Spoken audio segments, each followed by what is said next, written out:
Hey, everybody. It's Thursday night. So, you know what that means? A drink and a book. A book and a drink. It's my favorite. Tonight's book is What You Never Knew, Jessica Hamilton. She's a debut author, which, like, a debut author is always really exciting, but debut in times of COVID, there's like a real special heaven and hell to it all. So I can't wait to talk to Jessica about that. Our drinks are Manhattans, which happen to be my favorite drink.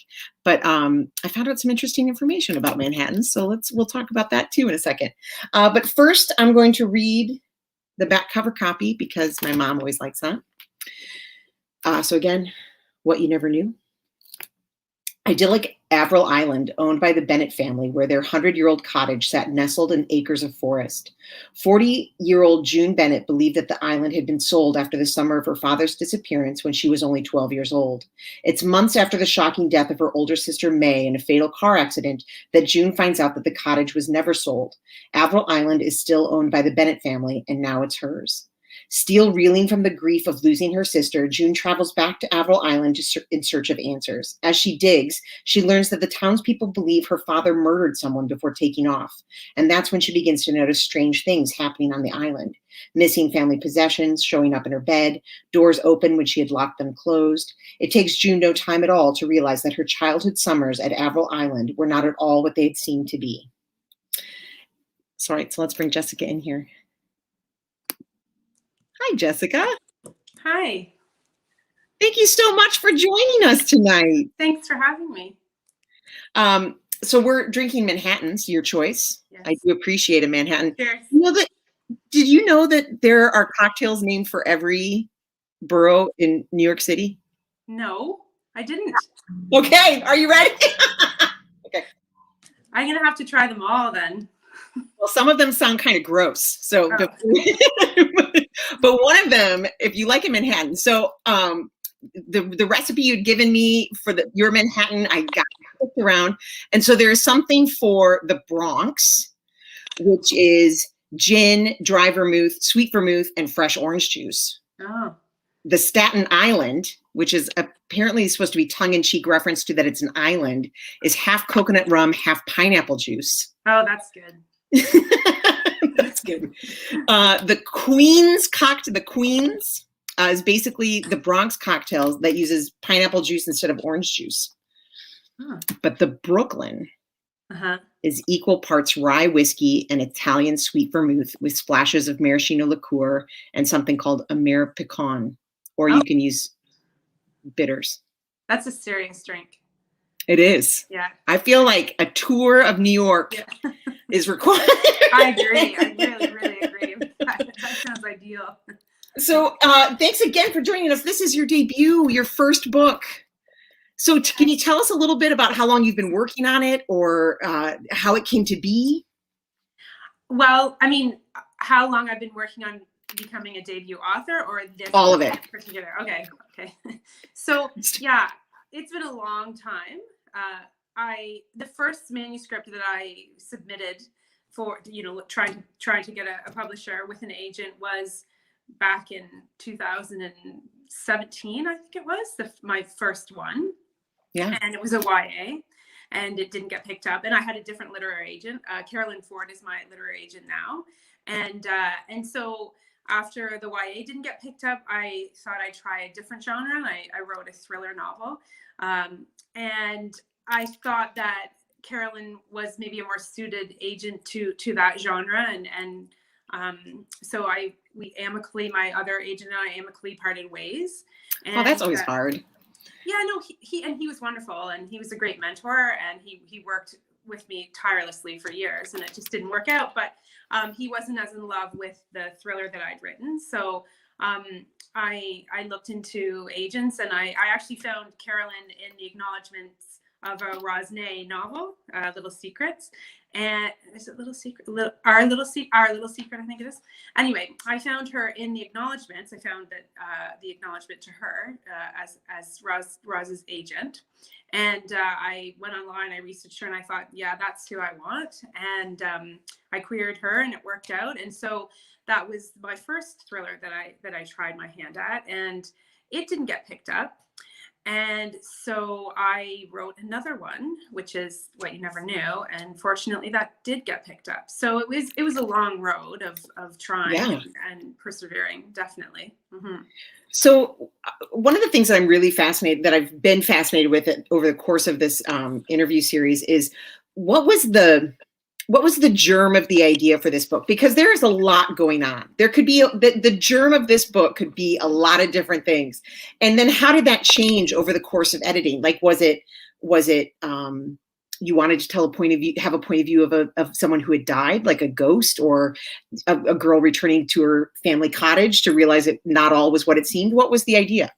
Yeah, it's there were a few parts to it actually. The first was I was driving along the highway and I saw some birds in a field flying above a farmer's field, and I looked over and I got quite taken with the birds, and then I put my attention back to the road and thought, you should really pay attention because you're driving. And then I imagined getting in an accident, and I thought to myself, oh, my sister, I'm very close with my older sister. And I thought, oh, she would be so mad at me. And then I just imagined that being a sister's last thought. Oh, my sister's going to be so mad at me, because you have that closeness, or some sisters have that closeness. And I would be really mad at my sister if she were driving carelessly and got killed in a car accident. I would be so mad at her. So anyway, that kind of started this idea of the sisters, and of one dying right at the beginning of the novel, and thinking that, and then some secrets unfolding and family things that only come out because the youngest sister is the last surviving member. And I did have an idea that I wanted it set in a cottage type setting, but I wasn't quite sure why. And then I actually had a family cottage in Muskoka that the novel is loosely based on. The cottage, well, the cottage itself, it's very specifically based on, but anyway. The kitchen's the same. The records are the same. Yeah. Like there's the details of the building are pretty much the same, and the feeling and whatnot, but my cottage wasn't on an island. But at the time when I was just sort of thinking about this novel and just plotting it out loosely, we found out that we would be losing our family cottage due to the fact that I was becoming estranged from my mother. And so she decided to sell the cottage without us having any say in it, or the ability to even buy it ourselves. And so it was, we lost it. My sister and I spent every summer there growing up and well into adulthood with our own kids. So it was a really difficult loss for us. No kidding. Coupled with the painful fact that, we were becoming estranged from my mother, and that didn't really seem fixable at the time. So I decided to write all of the details of my cottage into this novel so that I kind of created a time capsule of it, and I wouldn't forget the visceral parts of it.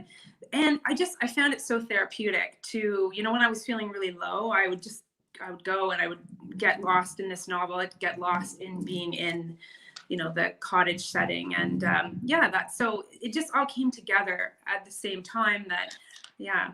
It's funny. The book is a very slow unraveling of this mystery, and a series of betrayals that sort of create this situation. And it's interesting that you were writing it from kind of a place of grief, because it's actually a really thoughtful and at times very sad exploration of grief. And she is so the mother's name is April, the sister who died is May, and our main character is June. And she's actually grieving quite a bit, not just her sister dying, but the childhood that she thought she had at this cottage.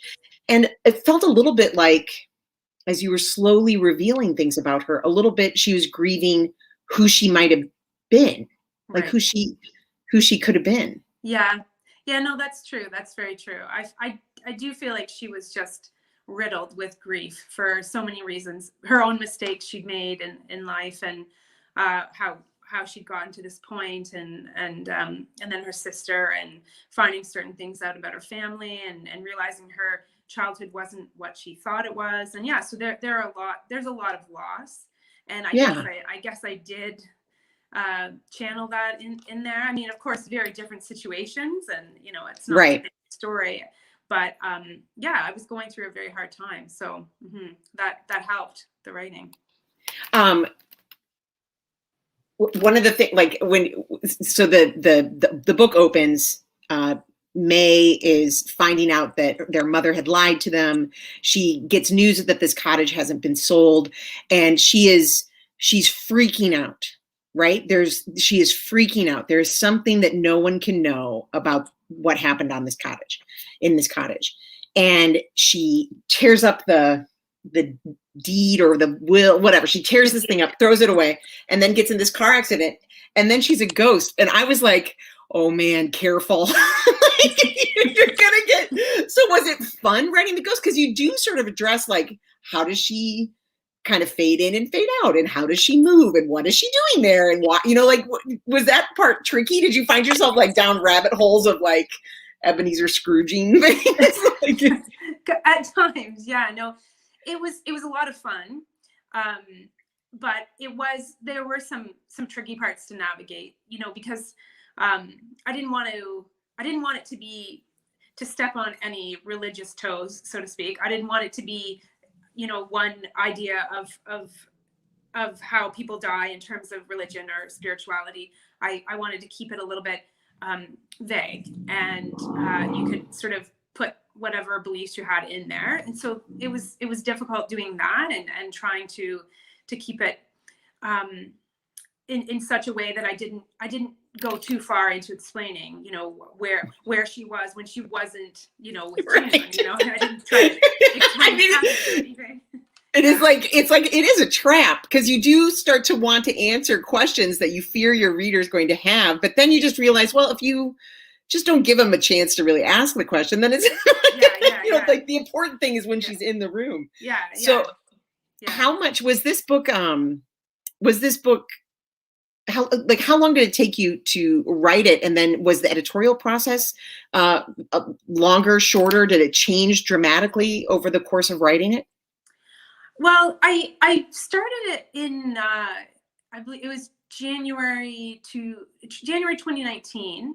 I wrote about 50 pages of it, but my other thriller novel was still out for submission, or was just about to be. Yeah, it was still out for submission, and so I was a little bit focused on that, and so I left it for a bit, and then it was May of 2019 when when Carolyn said, I think we might have to accept that this first one isn't going to get picked up, and we might have to let it go. She had done everything she could possibly do, and so I said, okay, well, I've started another one. I'm going to just really focus on that, and I made a goal of 3 pages a day, and so I really, from May until August, I wrote at least 3 pages a day, and I got it done by August, and I sent her. Yeah, this is a pure COVID book.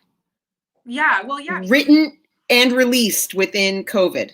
Well, yeah. I mean, written just before COVID, but it was actually so I sent it to Carolyn in September, and she was really busy, so it took her a little bit of time, and then she came back to me with edits to do late October or so, and I had to do quite a bit of editing.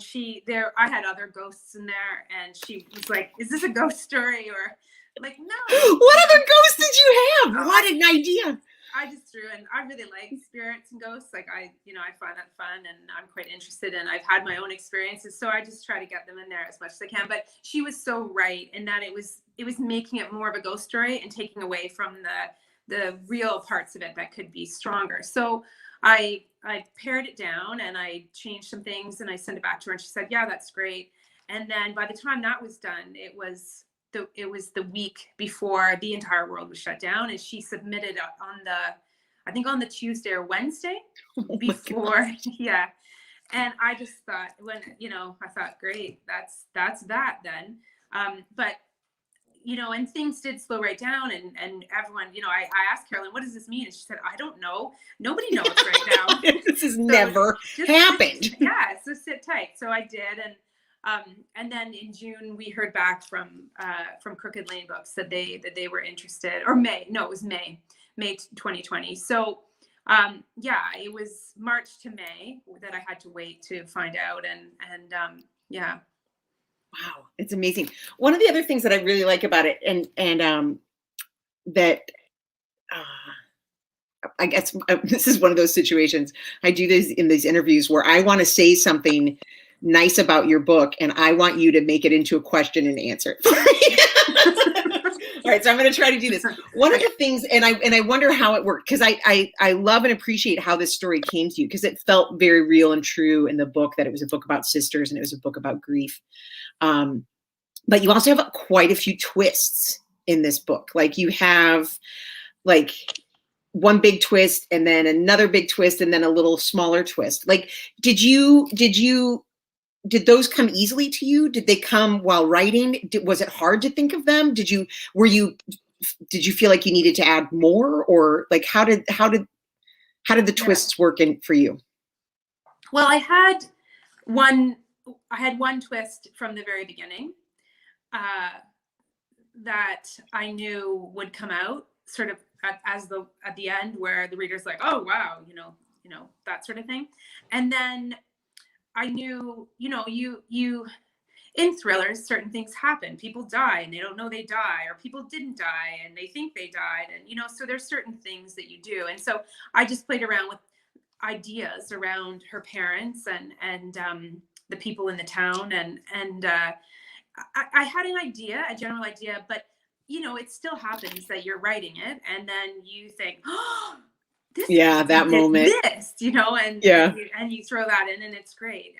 So yeah, I think it evolves a little bit, but it's also planned. It's a full mixture for me, definitely. I don't have it plotted to such a degree that I stick to it and that I know from the very beginning what's going to happen. But I always have a general idea of the bigger thing.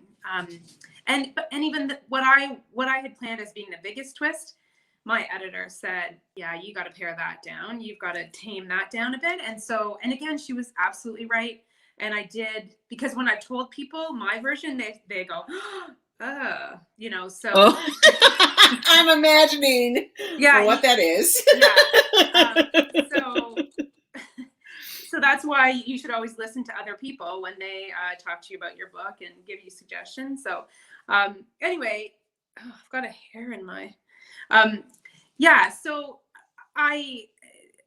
as I edited it, the twists changed a little bit and I had to ramp some up because I had to pare others down and that sort of thing. Yeah. It is. I think it's, I mean, as someone who's been doing this for a long time, there are a few things that never get old.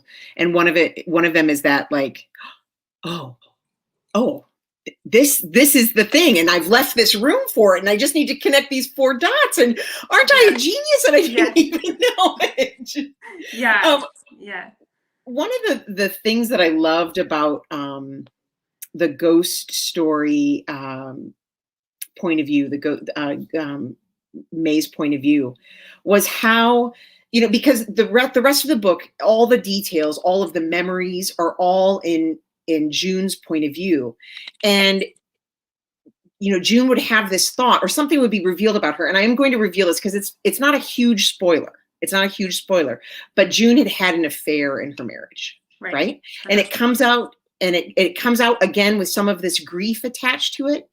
And I thought, oh man, that's interesting. That totally changes your perspective on her. And then her sister's point of view comes in and she's like, you just get this love about her. This, like, it softens this, whatever judgment I was going to have about her as a character, she comes in and sort of explains it and softens it in a way. And I thought, those details, that back and forth of those details was really well done. It was like, thank you. Here's a harsh reality. And then here comes this very loving sister to be like, yeah, I know, but she was always like that. No, and I mean, good people make, bad mistakes. And I think June is an example of that. And I also wanted to sort of touch on the fact that what happens in your childhood and the relationship models that you see and the parenting that you have, it really can affect you throughout your life until you sort of stop and recognize, oh, wait a minute, I think I might be doing this because of this. And Hmm. these are the patterns that I was shown. And so a lot of the book was about that, coming to understand that, um, you know, sometimes you just have to break free of what you have learned from growing up. And you know, and all parents make some mistakes too. I mean, it happens, some parents more than others, but in June's case, she was definitely influenced by her mother, not even realizing how much. Yeah, for sure. That was very obvious. And the complicated mother-daughter relationship that they all shared. And I went back and forth for a while going, "Oh, was she such a difficult mother because of the secret on this island?" But then you realize that yes, that was part of it. Like it was just a really well carefully unfolding of who this woman was, Oh, thank you. which isn't easy to do. So thank you. That was one that I couldn't make a question. But another That's part, okay. I still like it. the other part that I like about it too, is that for a while in the middle of the book, we really start to kind of doubt June. We're like, she's drinking a lot, Yeah. and she's doing some super questionable things, and is she seeing what she's seeing? Is she really seeing what she's seeing? Or is it all, and I was, something, a delusion, product of grief, a product of a hangover. And I was wondering how difficult that was because it was so subtly done. I didn't find it difficult. Because I really felt like it was believable behavior. I mean, I've had some reviews where people say, oh, she drank too much. And, I can understand why some people would think that, but I felt like it made sense for the kind of person she was and for what she was going through. And it was just her way of numbing everything and, escaping it. And so I enjoy wine myself. Well, I will say the beginning of the book when she's alone on this island with 4 bottles of wine and cheese and crackers, and she has a phone call with her kids and then hangs up and was like, yeah, that does Yeah. sound good. No, I know. I mean, no one's there to stop her. No one's there to say you've had enough to drink. Um, so I mean, it felt natural to me for her character to have her to be a little bit unreliable like that. And I think it made sense as well to have her wake up sometimes and think, was that because I had too much to drink, or did that really happen? And again, that lends itself to thrillers, and you have the reader thinking that too. And then, so it just felt good and made sense to me when I was writing it that way. Yeah. Yeah. So can you tell us what's next for you? Have you got something else in the hopper? Yeah, I do. I do. It's going great. Yeah. No, I'm struggling a bit because I'm actually revising that original thriller manuscript that didn't get picked up, but I feel like I've learned a lot with this one. And I thought, okay, I think I know some changes that could make it stronger. So I've gone back and I've started that. Then I had this other idea that's just sort of taken over. And so I've been going back and forth between the two. And I don't know if that's the best approach because, I'm writing one and then when I get a bit blocked, I think, oh, all right. And I just change screens and I go to the other one. And I wonder if I'll actually ever finish either. Oh, yeah, that is a hard thing. And the exciting ideas are exciting. Yeah. Excitement, there are only so many parts of the process that are really, really, truly exciting. The rest of it is kind of a grind. Yeah, no, it's true. It's true. So, and I get so taken with those initial ideas and how it plays in your head like a movie, and yeah, you keep it playing, at 2 a.m, at dinner time with your family, and it's just playing in your head and you just want to get it down so quickly. But then once you do, you're like, oh, now I have to edit it. Now I have to make it make sense. And, so. it's true. Yeah. My favorite part is when the story is coming together in such a way that like all those little things are snapping. Like you're like, oh, and then that guy does this and this happens and this happens and this all works. And like every time I go to bed, I'm thinking about my story with such like delight. Right. Yeah. But then it's, then you're like, oh, I got to write 3 pages. Yeah, no, it's true. in your And then head what it's happens? so great, and then sitting down at the computer it can be like, oh, you know, but you're up in the middle of the night, and just it's just playing through your head so easily, but then you know, you go to write it and it doesn't come out as easily. So yeah, it's a tricky process. Have you found working under quarantine or in quarantine, have you found it possible or impossible? I mean, I've always written in between. Like, I have always been able to be at home because my husband and I have income properties that I manage, you know, do the tenant things and finances and whatnot. And so I could write in between those things and in between the kids being at school and me picking them up and sports things and whatnot. And so with COVID, I do the same thing, except there are a few more interruptions with kids at home, and, you know, having to go downstairs and have to wake my 15-year up in the middle of his class online. You know, I've got to make sure he's still lucid. I've got one of those. Yeah. So that's a full-time job. And so, yeah, there are just other interruptions, but I'm okay with sitting down and writing for half an hour or an hour and then coming back to it in 45 minutes. And I've kind of trained myself to do that. That's good. Good Yeah, for you.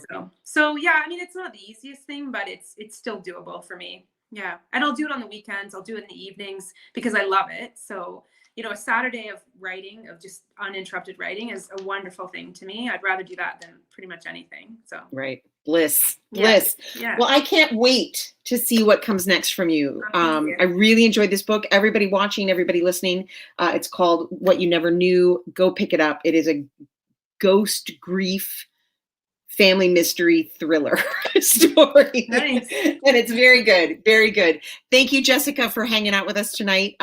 Everybody at home, get vaccinated, have a drink, wash your hands, read a book. Thanks, guys. Thank you.